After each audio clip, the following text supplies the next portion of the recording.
तलत साहब, एक बात इंटरेस्टिंग है, जिस तरह आपने कहा कि वो एक डेस्परेशन भी है और वो उन्होंने अपने भाई के लिए मांगा। इमरान खान साहब भी रिलीफ चाहते हैं, मांग रहे हैं, लेना चाहते हैं।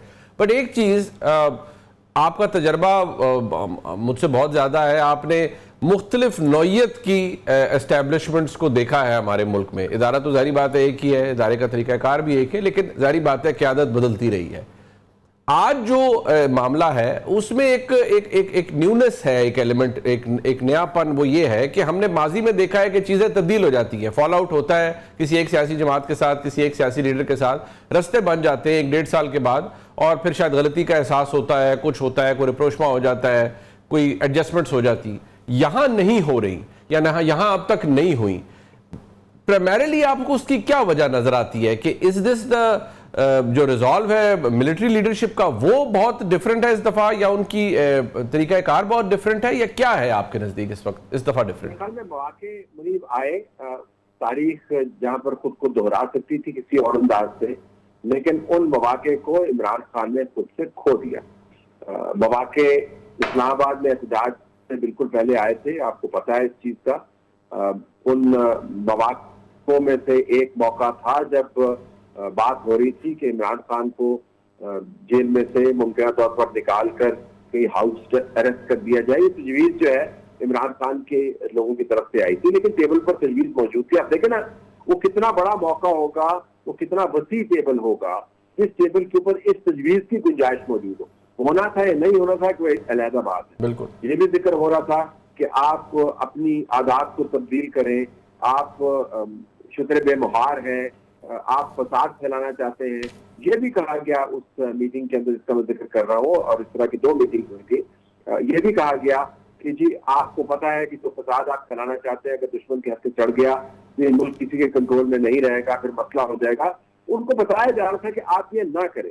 और उसके अंदर बैरिस्टर गौहर मौजूद थे, अली मीन गनापुर मौजूद थे, उसके अंदर एस्टेब्लिशमेंट के नुमाइंदगान मौजूद थे, उसमें इंटीरियर मिनिस्टर मोहसिन नकवी साहब खुद मौजूद थे। ये मौका आया, लेकिन दूसरी तरफ से मुर्गे की एक टांग कि जी पहले मुझे जेल से निकाले और उसके बाद हम ये बातचीत करेंगे। तो एक मौका था जब एस्टेब्लिशमेंट शायद 20%, 30% लचक दिखाने को तैयार थी, जो माजी में हुआ, और माजी के बरक्स इस जमात ने उस मौके से फायदा नहीं उठाया। अब मैं आपको बताऊं कि एस्टेब्लिशमेंट की गुड्डी चढ़ी हुई, अब वो आर्मी चीफ नहीं रहे, अब वो एक war commander, victorious war commander के तौर पर पाकिस्तान के सामने मौजूद है। पाकिस्तान के जो जोग्राफियाई हालात हैं उसके अंदर बहुत बड़ी तब्दीली आई है। पाकिस्तान बैरूनी खतरात का शिकार है। पाकिस्तान के पास पत्ते भी हैं, लेकिन पाकिस्तान के इर्द गिर्द खतरात की घंटियां भी बज रही हैं। इस माहौल में इमरान खान के लिए बदकिस्मती की बात यह है कि he has become a back beat in political sphere. वो जो है ना, वो ड्रम बीट नहीं कर पा रहे, वो बैक बीट बन गए।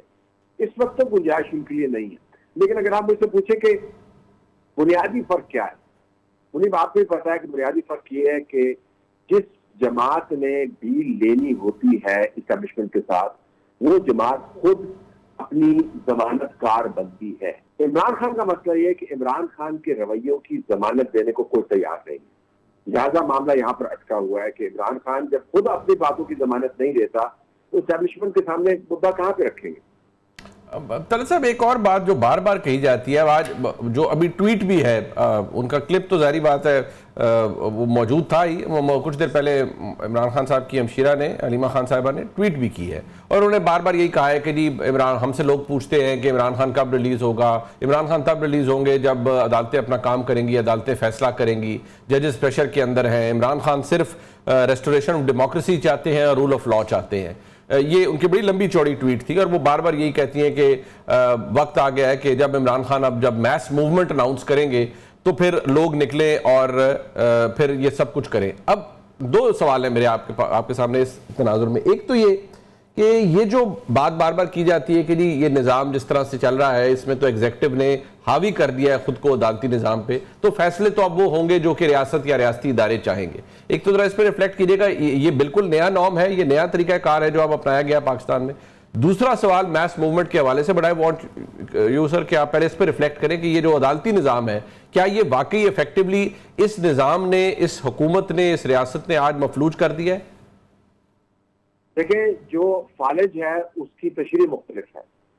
इमरान खान के ख्याल में जो उज़्व मुतहर्रक था अदालत का, वो 26वीं आईनी तरमीम से पहले उनको बहुत भाता था। उन जज साहबान की बातों की सूरत में जो उमरा करने भी जाते थे और अपनी तस्वीर खिंचवाते थे, जो बड़े बड़े पेटेंटिंग नोट्स लिखते थे और उसके अंदर कानून और आइन की ऐसी तशरीह करते थे कि हम जैसे, खैर मेरी तो कोई औकात नहीं है कानून और आइन के मामले में, आप का ये शोबा है, अंगुश बदनदार रह जाते थे कि ये तशरीह कहाँ से आई, जो मन में आता था बोलते थे। तो उनकी नजर में मुतहर्रक अदालत वो है जो हर वक्त उनके लिए मुतहर्रक रहे, जो बानी के नाम के ऊपर सर झुकाए और बानी की मुलाकातों के लिए वो हर कानून को तलपट कर दे।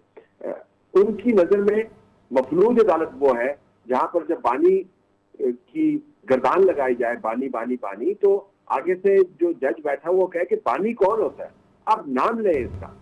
तो मेरे ख्याल में ये तशरीह बड़ी मुख्तलिफ है।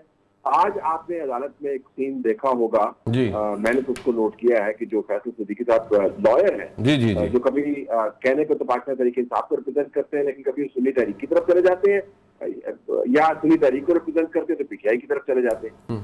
वो आज जज साहबान जब नशिस्त बर्खास्त हो रही थी, तो वहां पर पोडियम से खड़े होके कह रहे थे कि हम इनजस्टिस बर्दाश्त नहीं करें, इसको रेजिस्ट करेंगे। Exactly. और सिर्फ उन्होंने कहा नहीं है, अगर आप विजुअल देखें तो वो उंगली हिला के कह रहे हैं, waging the finger at the bench. ये आप अंदाजा कर सकते हैं, ये मफलूज अदलिया अगर है तो मेरे ख्याल में वकीलों के लिए मफलूज है, जो इमरान खान या सुन्नी इत्तेहाद काउंसिल को रिप्रेजेंट करते हुए they can wag the finger at the bench. It's not a small thing. हाँ, बिल्कुल। और वो जस्टिस मुसर्रत अली साहिबा ने एग्जैक्टली कहा कि ये तो धमकी है। अच्छा, देखिए धमकी है, उसके बाद फिर निश्चित बर्खास्त होगी ना जी, फिर हंसते हंसते हो गया। यानी आप जिस अदालत के अंदर आपको जमाई लेने के लिए मुंह खोलने की इजाजत नहीं है जज के बगैर, वो भी अदालतें हमने देखी है, वहां पे आप पोडियम से खड़े होके और जजेस के ऊपर ये वैगिंग द फिंगर, मतलब और फिर आप कहते हैं अदालतें जो है वो जो है आजाद नहीं है। तो मेरे ख्याल में ये अदालतें 26वीं आईनी तरमीम के बाद ये उस इनकलाबी कैफियत से निकल आई हैं, जिस इनकलाबी कैफियत को मुतहर्रक अदालत का नाम दिया जाता था। मैं 26वीं आईनी तरमीम के जरिए जो तब्दीली आई है उसके ऊपर मेरे अपने एतराज़ात मौजूद हैं, लेकिन इस तमाम मुद्दे के अंदर मैं और आप इन्वॉल्व नहीं है बतौर तज्ज़िया निगार, मैं और बतौर प्रैक्टिसिंग लॉयर योरसेल्फ एंड तज्ज़िया निगार। इसके अंदर सैकड़ों जजेस इन्वॉल्व, इसके अंदर दर्जनों बार्स इन्वॉल्व हैं। अगर उन्होंने 26वीं आईनी तरमीम के बाद ये काम नहीं छोड़ा कि वो जजेस अदालतें लगाएं और वकला अदालतों में पेश हो, तो फिर ये कहना कि ये निज़ाम मखलूज हो गया है, मेरे ख्याल में बात बनती नहीं। अब ये